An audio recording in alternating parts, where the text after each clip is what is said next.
Assalamualaikum warahmatullahi wabarakatuh. Halo semuanya, apa kabar? Saya harap semuanya dalam keadaan yang luar biasa baik dan dalam keadaan sehat walafiat. Kali ini kita akan belajar tentang prakarya bab 4 semester genap untuk kelas 8 SMP. Materi kita kali ini adalah tentang pengolahan bahan pangan setengah jadi dari serelia, kacang-kacangan, dan umbi menjadi makanan wilayah setempat. Baiklah, mari kita perhatikan ya.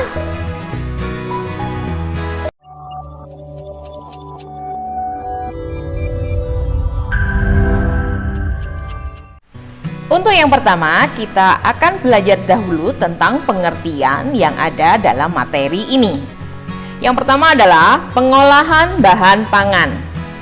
Pengolahan bahan pangan adalah suatu kegiatan mengubah bahan mentah menjadi bahan makanan siap dikonsumsi atau menjadi bahan setengah jadi dengan tujuan untuk meningkatkan kualitas dan memperpanjang masa simpan bahan pangan. Selanjutnya adalah serelia. Apakah itu serelia?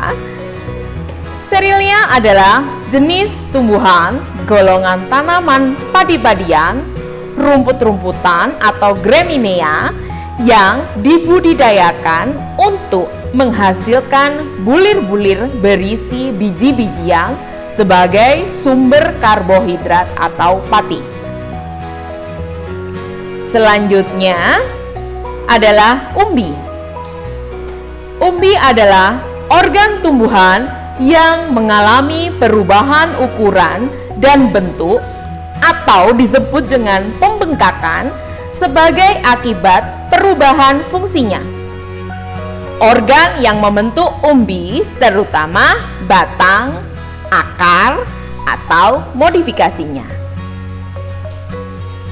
Kemudian selanjutnya adalah apa itu produk pangan primer atau olahan bahan pangan setengah jadi. Jadi maksudnya adalah mengolah bahan baku pangan dengan proses pengawetan secara kimia, fisika, ataupun mikrobiologi menjadi aneka ragam olahan pangan setengah jadi yang selanjutnya digunakan sebagai bahan baku pangan.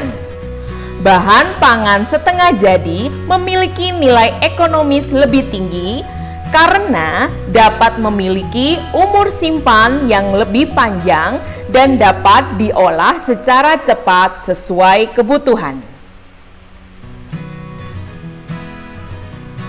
Berikutnya adalah jenis makanan khas Indonesia yang dihasilkan dari penggunaan bahan baku olahan bahan pangan setengah jadi dari serelia dan umbi dilihat dari bentuk potongannya.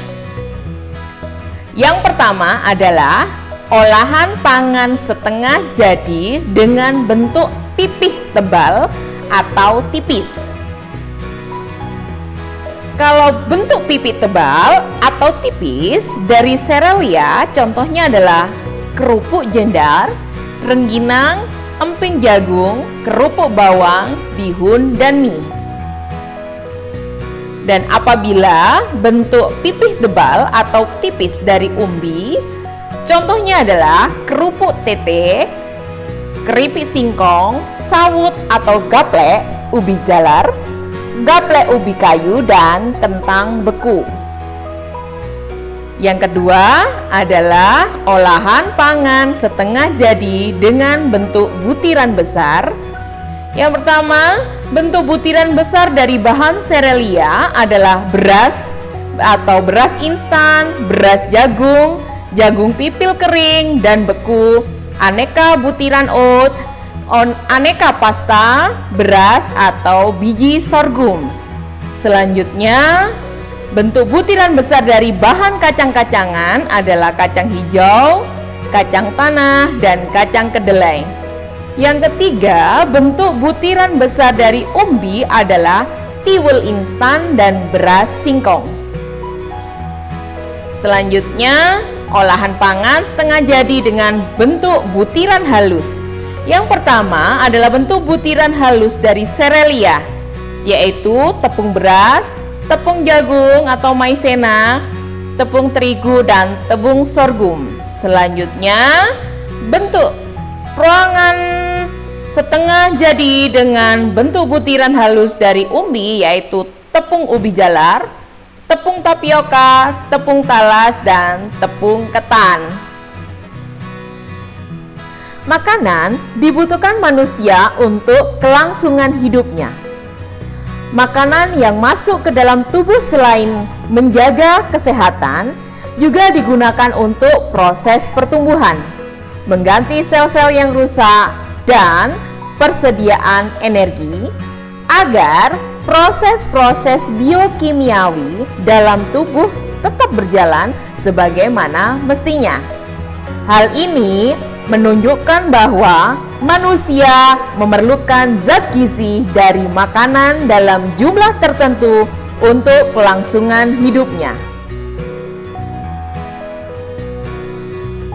Selanjutnya, kita harus tahu kata gizi berasal dari bahasa Arab atau gizah yang artinya makanan. Kemudian, zat makanan adalah satuan nutrisi yang menyusun bahan makanan tersebut.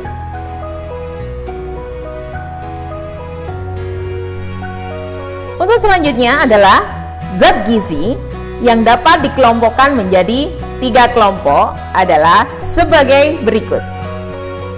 Yang pertama adalah kelompok zat gizi penghasil tenaga atau karbohidrat. Bahan makanan yang mengandung karbohidrat antara lain dapat diperoleh dari beras, jagung, gandum, roti, mie, makaroni, bihun, kentang, singkong, ubi, talas, umbi-umbian, tepung-tepungan, gula, dan minyak. Selanjutnya adalah kelompok zat gizi pembangun sel atau protein.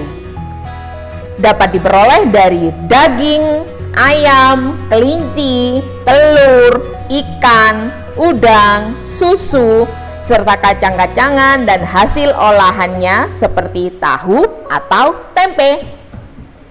Yang ketiga adalah kelompok zat gizi pengatur dalam jumlah yang sesuai dengan kebutuhan tubuh.